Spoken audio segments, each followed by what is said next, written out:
আলাইকুম। আজকে আমাদের পুরাতন পুকুরের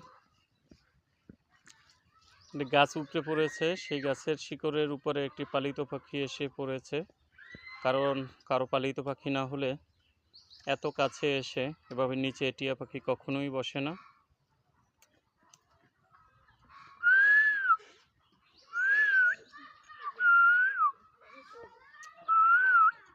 তাকে কি ধরবো কি ধরবো না, ধরতে গেলে উড়ে যাবে কি না সেই ভয়ে আছি।